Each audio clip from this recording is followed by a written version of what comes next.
nõianeitsi meloodia.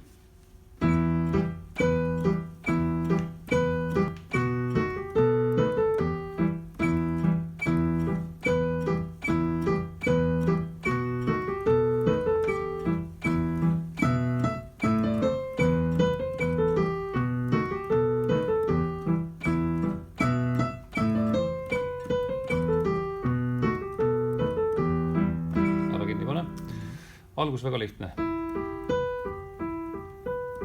E-molli helide peal.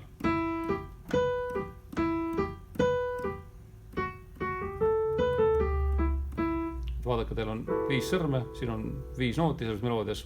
Kasutage iga noodi jaoks oma sõrme.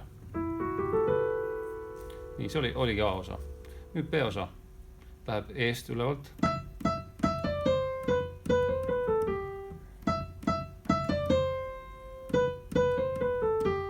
Siin võib teha mõne ülepaneku nagu pöidlast. Ja siin tuleb uus fraas, kindlasti selle sõrmega.